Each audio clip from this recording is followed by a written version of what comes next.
Good morning students. आज हम लोग cytogenetics and molecular biology paper में mutations and chromosomal aberrations topic को डिस्कस करेंगे। ये एक इम्पॉर्टेंट टॉपिक है और अगर इसकी परिभाषा की बात करें या म्यूटेशन अर्थात उत्परिवर्तन क्या है, तो mutations are sudden changes in genotypes which may be heritable और नॉन हेरिटेबल। अर्थात उत्परिवर्तन वो परिवर्तन है, वो अचानक होने वाले परिवर्तन हैं जो कि जीनोटाइप्स में होते हैं, अनुवांशिक पदार्थ में होते हैं, और वो या तो नेक्स्ट जनरेशन में पास ओवर हो सकते हैं या ये भी हो सकता है कि वो नॉन हेरिटेबल हो। म्यूटेशंस क्वांटिटेटिव और क्वालिटेटिव ट्रेट्स दोनों तरह के कैरेक्टर्स को रेगुलेट करते हैं। क्वालिटेटिव ट्रेट्स का तात्पर्य है जैसे कलर, न्यूट्रिशनल क्वालिटी, अर्थात वो ट्रेट्स जिसको हम मेजर न कर सकें, किसी फिगर के द्वारा मेजर नहीं कर सकते हैं। जबकि क्वांटिटेटिव ट्रेट्स वो ट्रेट्स होते हैं जो कि आप मेजर कर सकते हैं, जैसे weight, height, length, number of seeds. ये सब क्वांटिटेटिव ट्रेट्स हैं, अर्थात क्वांटिटी जिसमें इन्वॉल्व हो। ज़्यादातर उत्परिवर्तन डिलेटेरियस होते हैं, अर्थात वो अनुवांशिक पदार्थ के किसी स्पेसिफिक रीजन को डिलीट करते हैं, अर्थात किसी कैरेक्टर्स को, किसी जीन को कंप्लीटली वो रिमूव कर देते हैं, उसकी फंक्शनिंग प्रॉपर नहीं हो पाती है, या कई बार वो लीथल होते हैं, अर्थात मृत्यु के कारक होते हैं। नेचुरल सिलेक्शन प्रोसेस में भी म्यूटेशन एक अहम योगदान देता है और जो आवश्यकता होती है सर्वाइवल के लिए, वो उसी म्यूटेशन को एक्सेप्ट करता है नेचुरल सिलेक्शन जो पॉजिटिव हो। अगर ऐतिहासिक पृष्ठभूमि की बात करें तो सबसे पहले म्यूटेशन के बारे में ह्यूगो डिवेरिज ने 1902 में ओइनोथेरा म्यूटेशन थ्योरी के द्वारा दिया और इनका पूरा काम ओइनोथेरा लमार्कियाना पे था।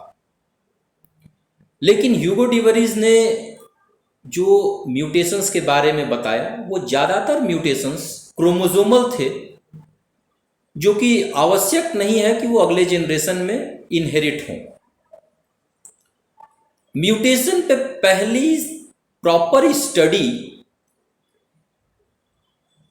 टीएच मॉर्गन के द्वारा 1910 में ड्रोसोफिला पे की गई। उन्होंने देखा कि जो रेड आइड ड्रोसोफिला इंडिविजुअल्स थे उनमें कुछ इंडिविजुअल्स वाइट आइड थे, और स्टडी के बाद ये उन्होंने प्रूफ किया कि ये सर्टेन टाइप्स के म्यूटेशन की वजह से ये वाइट आइड इंडिविजुअल्स थे। और इस एक्सपेरिमेंट के बाद बहुत सारे ऑर्गेनिजम्स में म्यूटेशन को डिस्कवर किया गया। अगर वर्गीकरण की बात करें तो म्यूटेशंस को हम विभिन्न आधारों पर वर्गीकृत कर सकते हैं, जैसे सोमेटिक और जर्मिनल म्यूटेशन।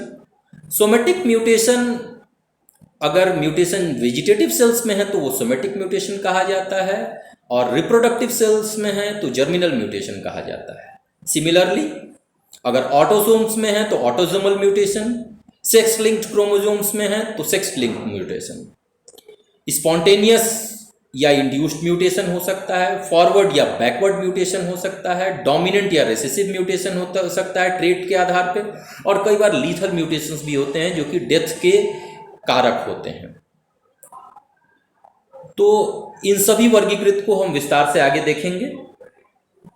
अगर हम विभिन्न टाइप्स ऑफ म्यूटेशंस की बात करें तो ब्रॉडली सबसे कॉमन जो दो टाइप्स के म्यूटेशन हैं वो क्रोमोसोमल म्यूटेशंस और पॉइंट म्यूटेशन में हम क्लासिफाई करते हैं।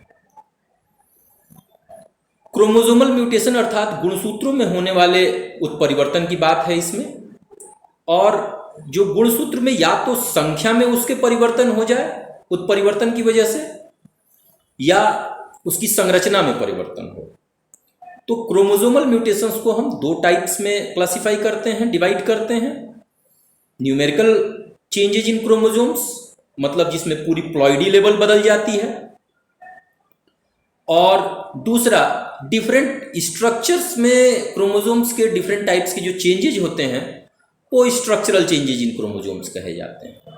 और पॉइंट म्यूटेशन वो परमानेंट हेरिटेबल चेंजेज हैं वो जो कि जीन लेवल या सिस्ट्रॉन लेवल पे देखे जाते हैं।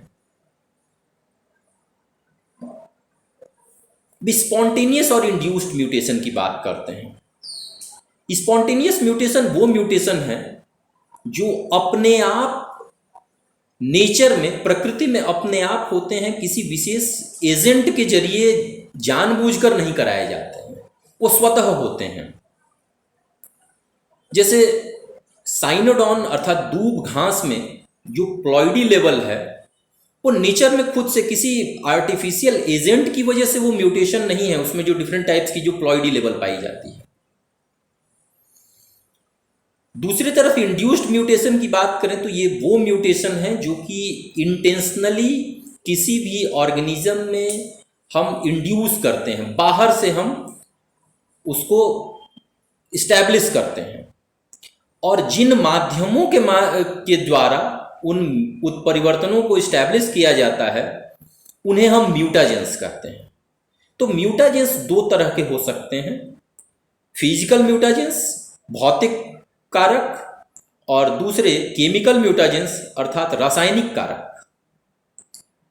भौतिक कारकों में ज़्यादातर वो इलेक्ट्रोमैग्नेटिक रेडिएशंस हैं जो कि फिजिकल म्यूटाजेन के रूप में काम करते हैं, जिसमें सबसे important gamma rays, x rays, ultraviolet rays, ये सभी जो डिफरेंट टाइप्स के इलेक्ट्रोमैग्नेटिक रेडिएशंस हैं, वेव्स हैं, वो सब फिजिकल म्यूटाजेंस की कैटेगरी में रखे जाते हैं। दूसरी तरफ केमिकल म्यूटाजेंस वो रासायनिक पदार्थ हैं जिनके द्वारा हम किसी भी ऑर्गेनिज्म में म्यूटेशन को इंड्यूस कर सकते हैं। इसका सबसे कॉमन उदाहरण एथिल मीथेन सल्फोनेट या मिथिल मीथेन सल्फोनेट है, सोडियम एजाइड है। ये दोनों प्रकार के म्यूटाजेंस म्यूटेशन ब्रीडिंग प्रोग्राम में, जो क्रॉप इंप्रूवमेंट प्रोग्राम है, उसमें वेल इस्टेब्लिश्ड फैक्टर्स हैं जिनके द्वारा अनेक क्रॉप्स में क्रॉप वेराइटीज डेवलप की गई जो कि हाई यील्डिंग वेराइटी के रूप में इस्टेब्लिश्ड है। न्यूमेरिकल क्रोमोसोमल चेंजेज की अगर बात करें तो ओवरऑल जो क्रोमोसोम्स की जो संख्या है उसमें दो तरीके से परिवर्तन हो सकते हैं।